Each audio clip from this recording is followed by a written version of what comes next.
Hello, welcome back to the channel. Today I'm talking about the free release, and I want to explain to you a very simple method of understanding the free release. So what are we talking about a free release? We're talking about releasing the hinge in your trail elbow, both of your wrists, and to a certain extent the rotation of your lower arms through the golf ball. And when we're talking about free release, we're talking about letting it happen.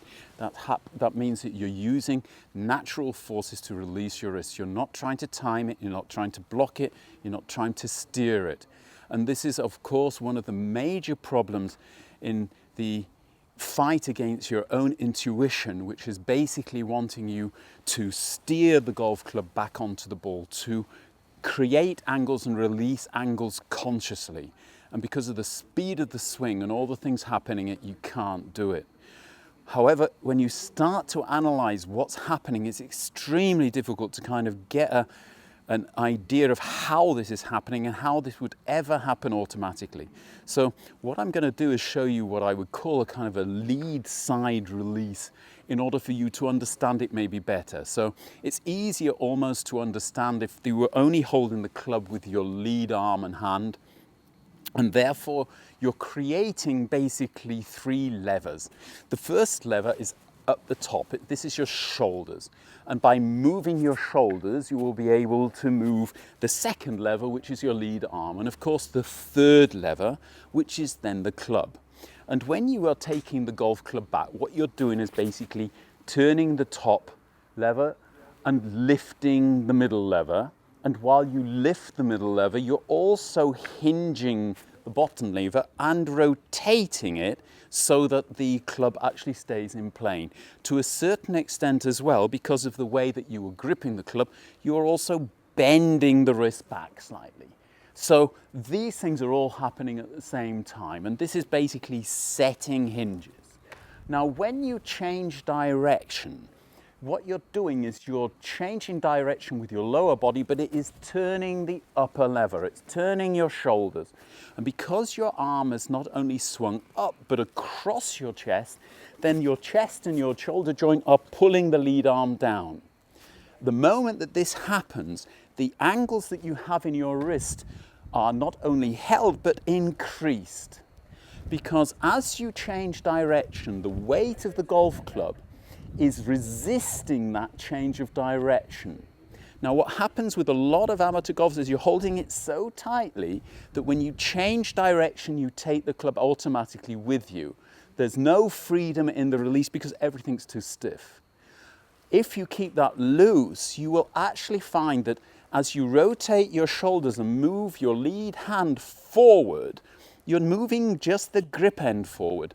The head end is trying to stay still, which is flattening the plane of the club automatically. At the same time, if you had your trail arm on the front, it's actually increasing the hinge in your trail arm. And the crunching of your trail side is pressing that trail shoulder down, while the lead shoulder is pulling the trail shoulder forward. And it's this movement of the shoulders which is pulling the lead arm which is pulling the club, and we're letting natural forces of weight and inertia and gravity work on the golf club. So gravity will help the club to come down. You don't have to be pulling the thing down. You've just got to be basically allowing the natural forces to work on your arms. And this is where we start to get this lovely kind of flattening of the club as we come through. The longer you can rotate your shoulders and the upper lever, the further the middle lever will move forward, your lead arm, and the longer you will keep pressure on the club. So if you are able to rotate quite a long way before your hips block and your shoulders block, then you will actually be able to move the lead arm almost to a point where the hand's over the ball before anything really starts to happening in a big way in the release. However, if you're not able to do this, then your hips will slow your shoulders down, your shoulders will slow your lead arm down, and the club will start releasing earlier. There's no point in blocking this, because if you block it, you will not hit the golf ball as well as if you didn't. It won't look very pretty, but it will hit the golf ball. On the contrary, if you can get yourself to rotate a bit further, if you can get your shoulders to rotate further, then you will be able to resist the forces or create opposite forces which will hold the angle longer. But as soon as you get to a roundabout parallel to the ground, the forces of gravity are working on the club as well, and they are really trying to get this angle to release, and you've got to let that happen. Again, the only way to delay the release is to rotate further. There's no point whatsoever in blocking this. But I hope if you just think of these kind of 3 levers here, it's easier to understand than when you start introducing trail arm in there as well and all the things that the trail arm can do. So obviously if the trail arm is passive and you just think of getting this lead shoulder back and out of the way, then you're going to start getting the kind of release that you want to do. And I would even say if you take the club back, holding the lead arm onto your chest, and then as you come down, just keep it there and don't let it release until you feel the club breaking forward by itself.